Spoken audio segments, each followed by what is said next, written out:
They say in design you can have three things. You can have fast, good, or cheap, but you only get to have two at any given point in time. Well, hey friends, welcome back. It is the week before Mother's Day, which means that it is total pandemonium at every single garden center across this great nation and probably beyond. I was actually at two different nurseries today pulling product for a couple of clients of mine, one of which I was actually at Ravenna Gardens. And as you know, I love Ravenna Gardens. When I need something little special, just a special little bit, I tend to go there just to see what they have. And I was actually on the hunt for a 1-gallon tomato, which they typically will carry. I walked by this one rack and stopped dead in my tracks. And I am going to show you what I saw. This gorgeous specimen right here, this is Detura. It is in a beautiful shade called Ballerina Yellow. Now, I have to give this with a caveat that I am not typically one to favor like a yellow color palette. I use yellow as an accent in the garden, but never as like a jumping off point. But you are about ready to see me basically create an entire color story around this plant. It loves full sun, which we have plenty of. We're very late in the day and we're just getting into shade behind me. And it can grow 6 feet tall. Now, typically in our climate, we're going to see this at about 3 feet, which is going to make a stunning centerpiece. So with that said, I looked right next door and I found this. This I've planted on my dining room patio before.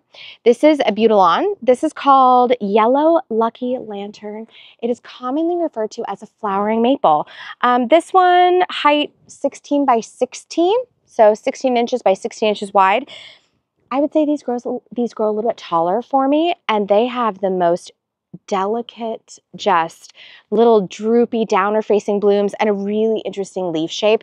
And this, when it grows, it kind of grows up at a V shape. With these two yellows in play, I launched into this giant adventure into texture land. So I have a couple of really special things I want to show you. So I thought maybe we'll go through it. First, I found a new sweet potato vine. So this is Ipomoea, and commonly called sweet potato vine. And this one is called Kelly Ray.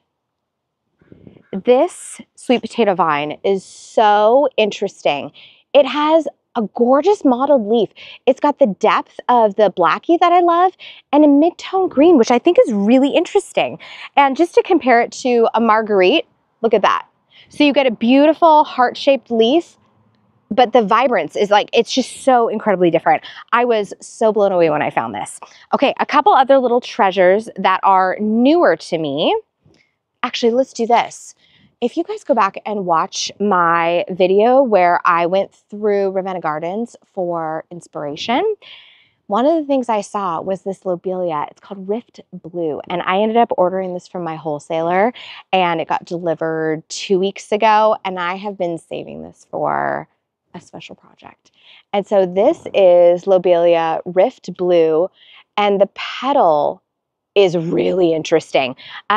There is a Rift Blue, a Rift Purple, and I think a Rift Pink. I'll have to go back and check on that, but I ordered Rift Blue from my supplier. This is one, it can take full sun, but it also does part shade, which is really, really lovely because I have a lot of that going on here in this space. A couple other goodies.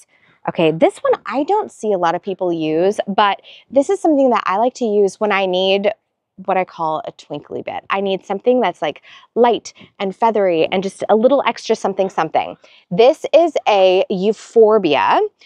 There's a lot of different versions of this. There's breathless white, breathless blush. This one is called Laureen white. And what this is related to the euphorbia that has that milky sap. So you are going to notice that if you pinch this off, it does have the milky sap, so you want to be careful when you're handling it. This euphorbia is a delicate monster. It snaps so easily, but once it gets established in your container, it adds just the right little twinkle of white that breaks up monotony and adds a little kind of just a nice, almost like a little illuminating element, which is really, really fun. So I grabbed some of these as well. All right, this is called a Pachoa. It is a mix between a petunia and a calibrachoa.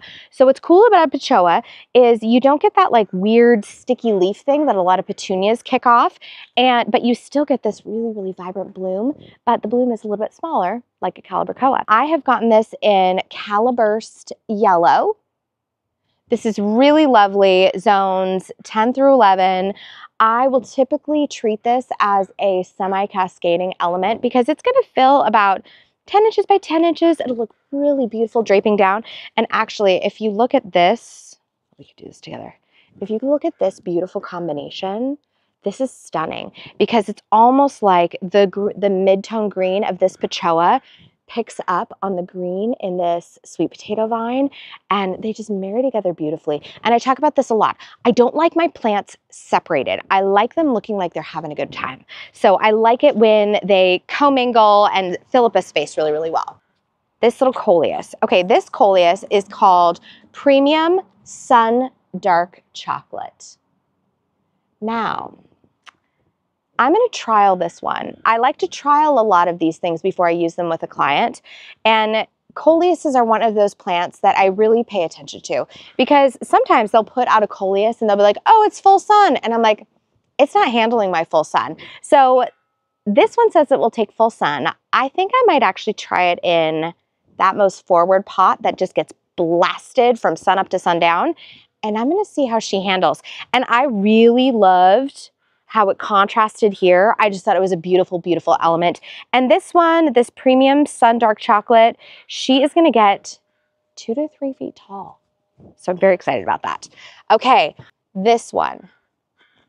Let me grab a tag for you. This is Summer Sunshine Germander. Now, this is a little, oh, there's a weed in there. Sometimes when you get these from the nursery, you still have weeds. Okay, this one is actually something that I could plant out in the garden. So this is tolerant down to zone 5. So my colder friends, this is a good one for you.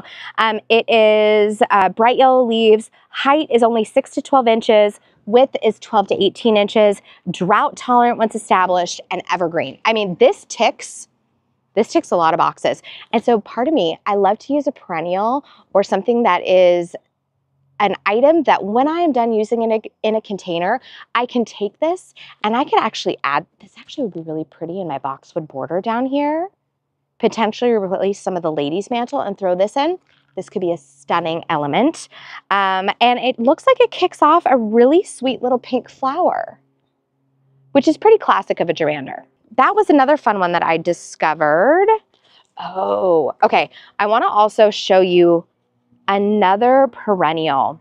And this is another item that I'm going to use in my container. And then I plan to add this to my super sunny border. I actually think it would be really pretty over there in front of the boxwoods. This is a Gara.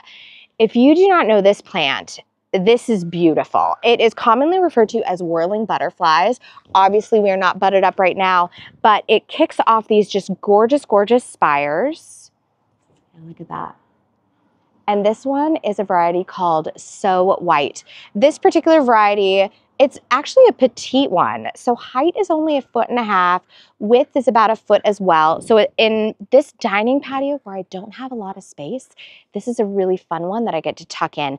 And then what will happen is it will actually kick off white blooms that will go all the way through the summer and into the fall. So a really, really fun selection. And I don't know if I said this, down to zone 5. And again, drought tolerant. And what you'll notice is drought tolerant plants for this super sandy front yard are really important for me to lean into. I don't want to be fighting my conditions. I've got enough of an uphill battle with bindweed and blackberries and all that good stuff. So if I can put something drought tolerant out here that will ease my worries a little bit as this soil is so quickly draining, that is just a bonus for me. Oh, yes. Okay. I think I'm going to play with putting cosmos in containers.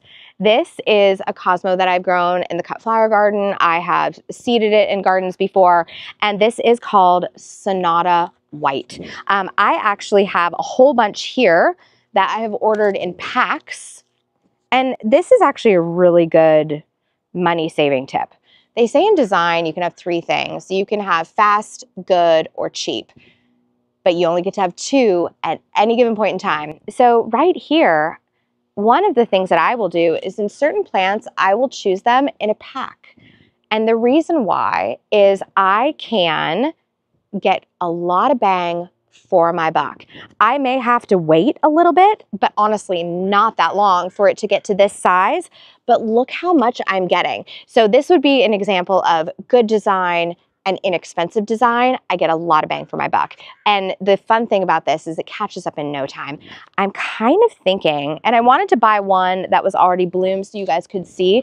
And this is a little bit of a marrying element. So I've got a lot of whites here. I've got a little bit of that yellow center, and then I have a really interesting foliage texture that's gonna come in that will kind of keep this whole arrangement moving. And then I think you kind of know what the rest of these plants are. We've got an awesome Snapdragon here. This one is Snapshot White. And again, I'm choosing a marrying element. It's white with just a little hit of yellow right there at its throat. Oh, last bit. Helichrysum. I was a little afraid to do something that is this punchy. I thought it might be too stark, too cool toned, because the whites that I'm leaning towards are a little bit softer. They've got a little bit of yellow in them. So I brought in something that is like adjacent to silver, which is this. This is a helichrysum. It's called Silver Mist. This is a beautiful trailer that I use quite a bit. And I thought, you know, this gives, I'm really feeling, and I don't know if it's because of the property I was at this week, but I was working on a property that has a very soft presence. There are 52 containers spread all throughout this property, and the property exudes just a quiet elegance about it. And I feel like I'm pulling a little bit of that into my containers. So you've seen the lay of the land. You've seen all the players that we have going on. And I'm going to start pulling my containers apart and putting some things back together. And we're going to see what we come up with. Alrighty, first things first, when I demo a container, I assess what I'm keeping and what I'm getting rid of. In this case, I am going to clean sweep everything except for my jasmine, which was looking really sad, but look at all the, I fertilized it.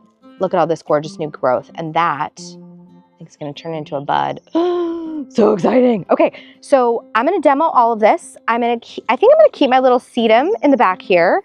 And then I'm going to pull these narcissus. This is the geranium variety. And I think I'm gonna plant these in the garden. So off we go.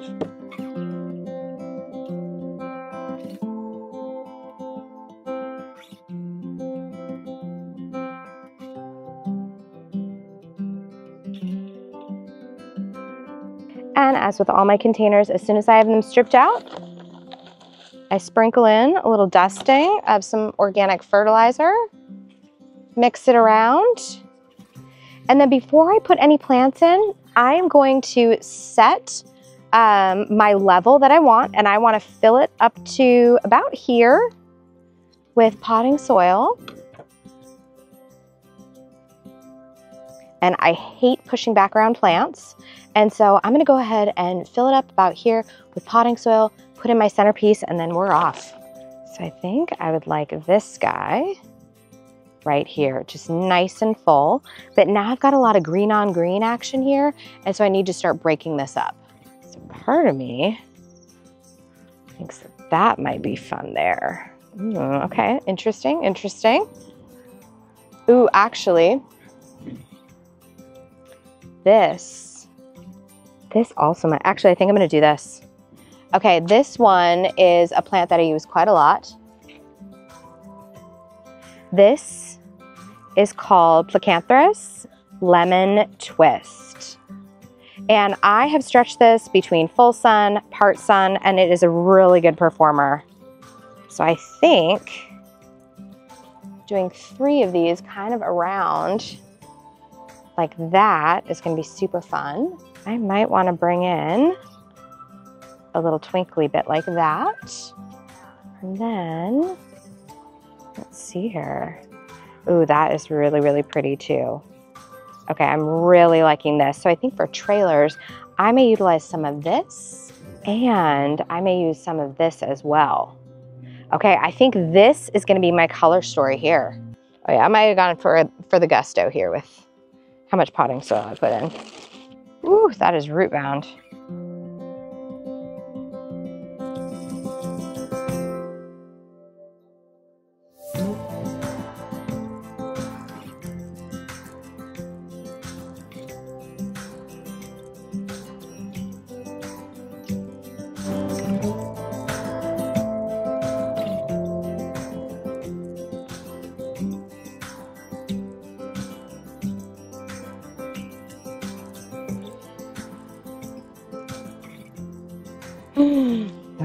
That's looking good.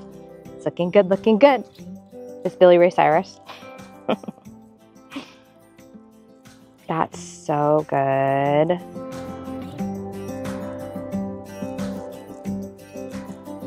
Ooh, that's pretty fun.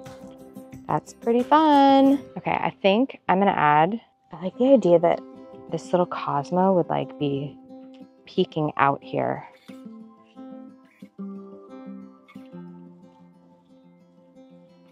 Okay, done.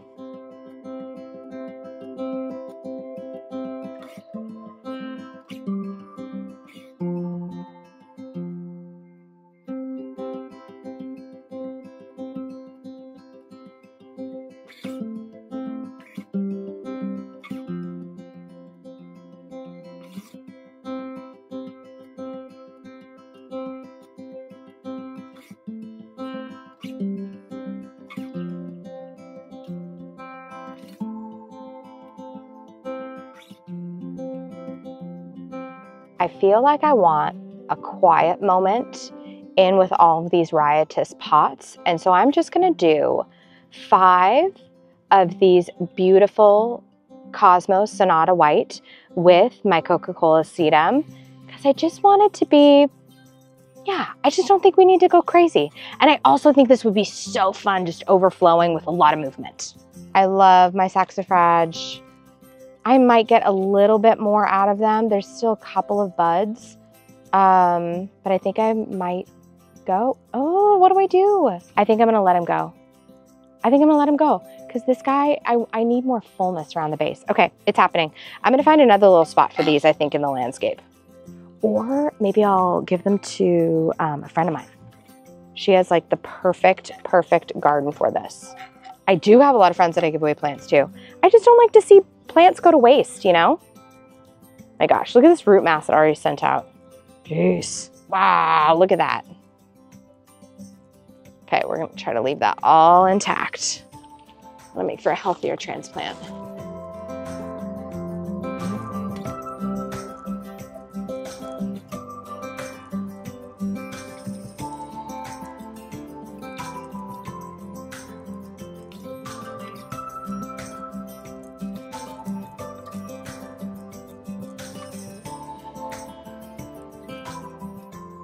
Ooh, this is looking good. Okay. All right, friends, first trio are done and I am so thrilled. This is such, I literally am having a hard time believing that I actually chose this combination for the dining patio because it's not something I would typically go for. But I think what it is it's fresh and it's inviting and it's lovely. And the fun thing is that now typically, there were a couple of people who asked in my container design series, what do you do about the color of the pot and the color of the plants? Well, typically I say, choose a pot that you can do anything with because I love to change my mind. Well, I'm finding this so hilarious because I'm literally echoing the color scheme of these containers in the arrangement. We have the blue and the white perfectly encapsulated in this Lobelia Rift blue, and I wanted just a nice little quiet moment here. The blue pot, the slightly blue foliage here, and just a mound of white cosmos. And then in this arrangement, I think, I'm not gonna say it, but I think this one might be one of my favorites. I'm using this brand new to me sweet potato vine. I've got the yellow pechoa, and I have a little bit of creeping Jenny. Lismachia is the botanical name, Goldilocks. And I like that this might kind of cruise down through here because we have the dark post of the pergola. And so I don't want to put dark on dark. I want to put some brightness next to it. And then what's really fun about these little Snapdragons is I'm having my support do double duty. It will support these Snapdragons as they grow.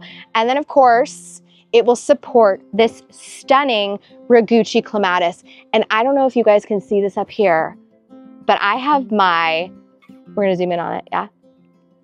But I literally have my very first bloom on the top of this Ragucci, and it's just coming in. I see another one down here. I see another one over here.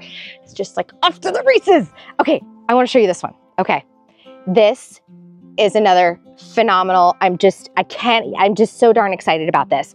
Okay, this 5-star jasmine was very unhappy, and then I fertilized it, and now it's just coming back. So I think I need to give it a couple more feeds of liquid fertilizer.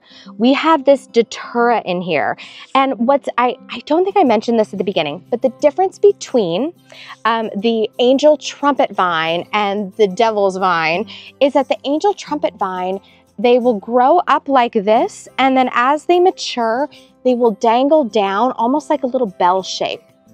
That is the angel trumpet vine, also called Brugmansia. In contrast, the Detura, as it grows, these blooms will actually stay more upright. And what is a really lovely thing to do with these two varieties of flowers is when you plant them at a dining patio, it's perfection because it actually gives off an evening scent, which is really, really nice if you're having a dinner party or a dinner outside with your family. I've anchored it with my little fluffy frilly bits. I've got this beautiful euphorbia. I've got more rift blue. I have the plecanthrus. So as this grows and gets about this high, the plecanthrus will grow up and it'll form what I call a mid-story, right? It's not our high, it's not our trilly bits, it's our mid-story. And then kind of around the edge, we've anchored it with the pechoa, so it speaks to this other container down in there. And we have a little bit more of that sedum coming out the back here. All in all, a trio of just such cheerful, beautiful, beautiful pots. I hope you have enjoyed coming along for the installation of my first 3 dining patio containers. I am going to be filming the second trio up next, along with switching out the container by the front door. In the meantime, have a wonderful day and say hello to your garden for me. Oh, Miss Kim smells like heaven.